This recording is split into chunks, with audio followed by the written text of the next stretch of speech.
যুদ্ধ আর আতঙ্কে আকাশের নিচে এক অদ্ভুত শান্তির শহর তেহরান, যেখানে গর্জনরত বোমাগুলির মাঝেও জেগে থাকে এক নিঃসঙ্গ সৌন্দর্য।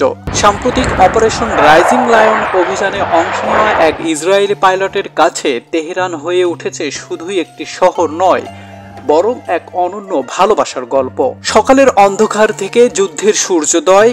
13 থেকে 14 জুন ইসরায়েলি বিমান বাহিনীর দীর্ঘ প্রস্তুতির পর ইরানের মাটিতে নেমে পড়ে, কিন্তু তেহরানের আকাশ থেকে যে দৃশ্যটি তাদের দেখা মেলে তা যেন এক অপরূপ কবিতা।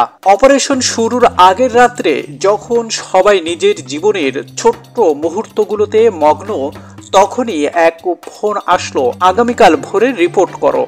পাইলট বললেন, স্ত্রীর কাছে বিদায়ের সময় তার হালকা হাসি আর আলিঙ্গন ছিল আমার সাহারা, যেন অক্সিজেনের মতো।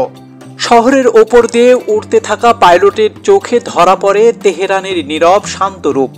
সে যেন এক নিঃশব্দ প্রেমের উপাখ্যান, যেখানে উত্তেজনার মাঝেও জাগে এক অজানা প্রশান্তি।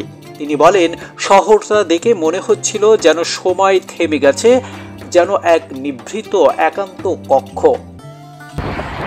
মিশরের প্রতিটি মুহূর্তে ছিল চতুর্তার পরীক্ষায় এক লড়াই।